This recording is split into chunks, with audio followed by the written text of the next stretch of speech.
बिस्मिल्लाहिर्रहमानिर्रहीम। अस्सलाम वालेकुम नाज़रीन। नाज़रीन, आज एक और वीडियो लेके हाज़िर हुआ हूँ। ये वीडियो भी बेनेवलेंट फ़ंड के हवाले से है और ख़ास तौर पर स्कॉलरशिप के फ़ॉर्म के हवाले से है कि स्कॉलरशिप का जब आप फ़ॉर्म जमा करवाते हैं तो उस पे बाज़ दफ़ा बल्कि अक्सर औक़ात जो है डीएमसी के मुतल्लिक़ एतराज़ लग जाता है। तो उन एतराज़ को मैं आज डिस्कस करूँगा, इसलिए आज की वीडियो जो है वो बहुत ही ज़रूरी है। आपने इसको एंड तक देखना है। इसमें मैं मुख्तलिफ़ किस्म के रिज़ल्ट कार्ड आपके सामने रखूँगा और एग्ज़ाम्पल से आपको समझाऊँगा कि ये वाला रिज़ल्ट कार्ड किस साल के जो स्कॉलरशिप फॉर्म है उसके लिए चाहिए। तो नाज़रीन, आपको पता है कि जो स्कॉलरशिप है वो उसके फॉर्म जनवरी से लेकर मार्च के एंड तक हर साल जमा होते हैं और उनके साथ जो रिज़ल्ट कार्ड की कंडीशन होती है वो ये होती है कि आपने जो प्रीवियस एग्ज़ाम पास किया है उसका रिज़ल्ट कार्ड डीएमसी जो है कंट्रोलर से साइन शुदा आपने उसके साथ लगाना है।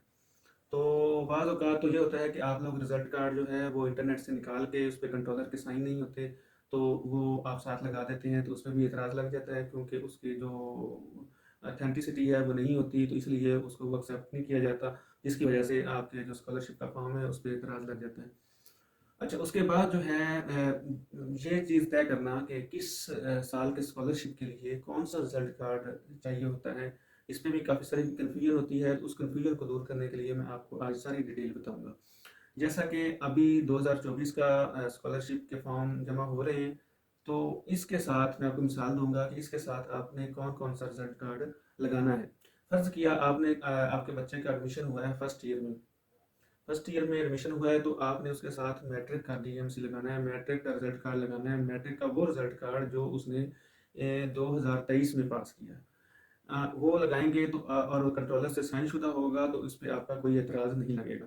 ठीक है, अगर आपका रिजल्ट कार्ड पुराना है यानी 2022 का है, 21 का है, 20 का है, तो उस पे आपका एतराज़ लग सकता है क्योंकि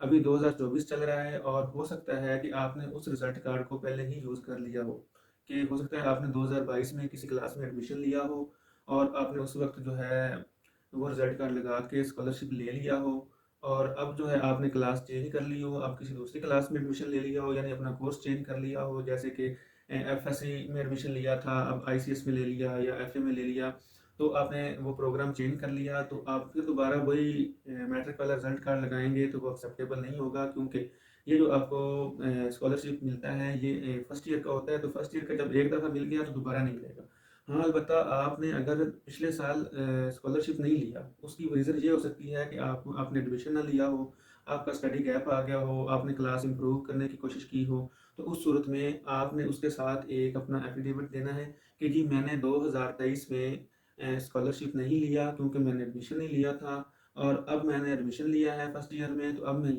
जो रिजल्ट कार्ड है 2022 वाला वो साथ लगा के भेज रहा हूँ, तो आपका वो जो है स्कॉलरशिप क्लियर हो जाएगा। अब उसके बाद आ जाते हैं आप नेक्स्ट क्लास में, जब आप फर्ज किया अभी 2024 है और आपका जो बच्चा है वो सेकंड ईयर में पढ़ रहा है, तो सेकंड ईयर में जब पढ़ रहा है तो इसका मतलब है उसने फर्स्ट ईयर जो है 2023 में किया है, तो 2023 वाला रिजल्ट जो फर्स्ट ईयर का है कंट्रोलर से साइन शुदा वो अपने साथ लगाना है, तो आपके फॉर्म में कोई इशू नहीं होगा, आपका स्कॉलरशिप का फॉर्म क्लियर हो जाएगा। अब उससे नेक्स्ट क्लास आती है जी आपका F A F S C I काम वगैरह जो है वो 2 ईयर मुकम्मल हो गया और अगर आपका बच्चा पढ़ रहा है थर्ड ईयर में, अब उसने बीएस प्रोग्राम में एडमिशन लिया है, उसने एमबीबीएस में एडमिशन लिया है, उसने एलएलबी में एडमिशन लिया है या किसी मतलब डिग्री प्रोग्राम में उसने एडमिशन लिया है और एडमिशन उसका हुआ है 2024 में,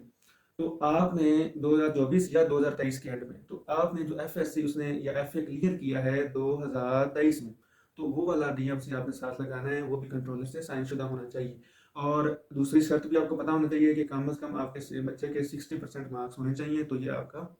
एक्सेप्टेबल होगा।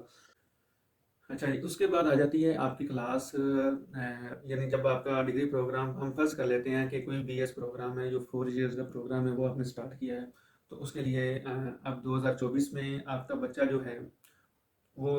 थर्ड सेमेस्टर में है या फोर्थ सेमेस्टर में, पहले जो 2 सेमेस्टर हैं वो क्लियर कर लिए। अगर उन सेमेस्टर्स में किसी सब्जेक्ट में वो फेल है और ये फॉर्म जमा करवाने से पहले पहले उसने वो सब्जेक्ट क्लियर नहीं किया, तो फिर भी आपका फॉर्म नहीं होगा बल्कि आपको स्कॉलरशिप ही नहीं मिलेगा। अच्छा, अगर उसने वो क्लियर कर लिया है, ये 31 मार्च से पहले पहले उसने क्लियर कर लिया है, तो आपने वो जो क्लियर शुदा डीएमसी है कंट्रोलर से साइन शुदा फर्स्ट और सेकंड सेमेस्टर का वो आपने साथ लगाना है। तो 2 सेमेस्टर का 1 ईयर मुकम्मल होता है। 2 सेमेस्टर जब आप कंप्लीट साथ लगाएंगे तो आपका फॉर्म क्लियर होगा। अब चले जाते हैं नेक्स्ट ईयर में। अगर आपका बच्चा मतलब उसने 4 सेमेस्टर क्लियर कर लिए हुए हैं, अब वो 5वें या छठे सेमेस्टर में पढ़ रहा है, तो आपने थर्ड और फोर्थ सेमेस्टर का रिजल्ट साथ लगाना है, तब वो क्लियर होगा। अगर इसी तरह वो उसने कम से कम 6 सेमेस्टर क्लियर कर लिए हैं, तो आपने फिफ्थ और सिक्स का सेमेस्टर लगाना है, साथ वो रिजल्ट लगाएंगे तो आपका स्कॉलरशिप क्लियर हो जाएगा। इसी तरह अब जब सेवन्थ और एट्थ में पढ़ रहे होते हैं तो उस वक्त आपने फिफ्थ और सिक्स का लगा के ले लिया, और जो फाइनल होता है सेवन्थ और एट्थ का, यानी आपकी डिग्री कंप्लीट हो गई। अब आगे जाहिर बात है आप या तो एडमिशन लेंगे एमफिल वगैरह में या किसी दूसरी क्लास में, तो उस पर आपको स्कॉलरशिप नहीं मिलेगा, क्योंकि उनके रूल्स हैं कि वो 16 ईयर या डिग्री प्रोग्राम को कंप्लीट करवाने तक जो है वो स्कॉलरशिप देते हैं। उससे जो बाद की क्लासेस होती हैं उनके लिए स्कॉलरशिप नहीं मिलता। रिजल्ट कार्ड की जो एवरेज है, जो CGPA की परसेंटेज बनेगी, वो कम से कम 60% होनी चाहिए। अगर वो 90% के ज़मरे में आ रहा है तो आपने उसका क्राइटेरिया साथ लगाना है यूनिवर्सिटी का, कि वो किस क्राइटेरिया, कौन सा क्राइटेरिया उस यूनिवर्सिटी पे अप्लाई होता है। तो अगर वो 60% पे फॉल करता होगा तो वो आपका वो जो है 90% यानी स्पेशल जो स्कॉलरशिप है वो आपकी काउंट होगी। और अगर वो नॉर्मल है तो वो फिर उसका क्राइटेरिया लगाने की ज़रूरत नहीं है। अच्छा, उसके बाद आ जाते हैं जी हम, जैसा कि एक LLB है 5 ईयर, और MBBS 5 ईयर, या DPT, या इस तरह के जो 5 ईयर के प्रोग्राम है। तो उस सूरत में रूल्स ये अलाउ करते हैं कि क्योंकि आपने वो जो डिग्री है वो कंप्लीट करवानी है, तो उसमें आपका जो फोर्थ ईयर का रिजल्ट है वो आप लगा के, जब आपका बच्चा फिफ्थ ईयर में पढ़ रहा होगा तो आप फोर्थ ईयर का ले सकते हैं। तो उसके लिए एक ख़ास तौर पे आपको मैं बात बताता चलूँ। अच्छा, MBBS का जो प्रोग्राम होता है इसमें नॉर्मली जो है ना, एग्ज़ाम लेट होते हैं और रिज़ल्ट जो है वो आता है, ये जो फॉर्म जमा करवाने की डेट होती है इसके बाद। तो इस पे एक कन्फ्यूजन होती है अक्सर औकात, या तो जो एम्प्लॉई हैं वो स्कॉलरशिप क्लेम नहीं कर पाते, या ये होता है कि वो रिज़ल्ट जो होता है वो गलत लगा लगा के भेज रहे होते हैं, जिसकी वजह से उनको इशू बन रहा होता है। इसके लिए मैं आपको बताता हूँ कि ये देखें, जैसे कि ये आपका फर्स्ट प्रोफेशनल का रिज़ल्ट है या सेकंड प्रोफेशनल का रिज़ल्ट है, और इसके साथ लिखा आ रहा है कि ये 2022 का है या 2023 का। जो ये वाला साल लिखा आता है, ये वाला साल आपका प्रीवियस ईयर काउंट होना है। यानी अगर ये लिखा हुआ है ना 2022 फर्स्ट प्रोफेशनल एग्जामिनेशन 2022, तो ये जो आपका रिजल्ट है ये 2023 में जो आपका स्कॉलरशिप आपने फॉर्म जमा करवाया तो उसके साथ ये वाला लगना है। इसके साथ 2021 वाला नहीं लगना, चाहे वो उसका जो रिजल्ट है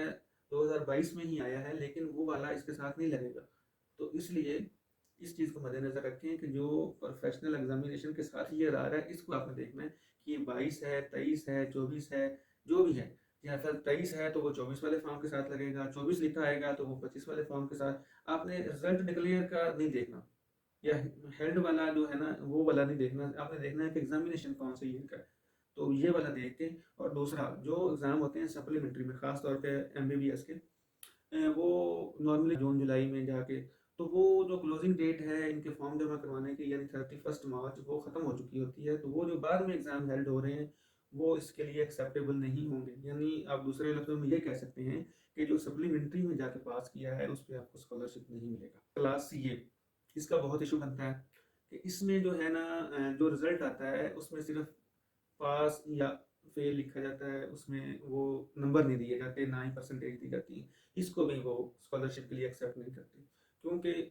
उनकी जो रिक्वायरमेंट है वो है मिनिमम 60% मार्क्स होने चाहिए, और जो CA का सब्जेक्ट पास करने की मिनिमम है वो 50% है। तो इस पे नॉर्मली जो है वो 50 से लेकर 60 के दरमियान वाले वो पास हुए होते हैं। चूँकि उनके 60% नंबर बहुत कम होते हैं, इसलिए जब तक वो क्लियर नहीं होगा कि उसके 60% हैं या नहीं है, तो वो फॉर्म आपका वो जो स्कॉलरशिप है वो नहीं मिलेगी। तो इसका तरीकाकार ये है कि आपने अपने इदारे को, जिस इदारे में बच्चा स्टूडेंट आपका जो बच्चा पढ़ रहा है, उस इदारे को आपने इन राइटिंग रिक्वेस्ट देनी है कि हमें इस पर्पज़ के लिए मार्क्स के साथ या परसेंटेज के साथ जो है वो DMC रिक्वायर्ड है, इस यानी स्कॉलरशिप के पर्पज़ के लिए, तो वो हमें जो है ना प्रोवाइड किया जाए। तो वो आपकी जो रिक्वेस्ट है वो उनके जो हेड ऑफिस हैं उनको जाएगी, तो वो जो है डायरेक्टली जो है आपका मार्क्स वाला जो DMC है वो उस ऑफिस को भेज देंगे। जब उस ऑफिस को भेजेंगे तो उस पर मार्क्स लिखे होंगे, तो उसके बाद आपको भी इंटीमेशन, जाहिर बात है, आ जाएगा कि जी हमने आपका जो डीएमसी है वो भिजवा दिया है, तो उसके बाद आप परस्यू करेंगे कि जी आया हमारा बनता है या नहीं। अगर वो 60% होंगे और तो वो फिर आपको स्कॉलरशिप मिल जाएगा, अगर वो 60% मार्क्स नहीं होंगे तो वो स्कॉलरशिप नहीं मिलेगा। तो इसके अलावा भी अगर कोई क्वेश्चन होगा तो आप ज़रूर कमेंट्स में लिखिएगा, ताकि जो है मैं उसका भी जवाब दूंगा इंशाल्लाह। तो मेरे चैनल को देखते रहिए, दूसरे दोस्तों के साथ शेयर भी कीजिए, ताकि इस तरह की मज़ीद मुफीद वीडियो आप तक पहुंचती रहें।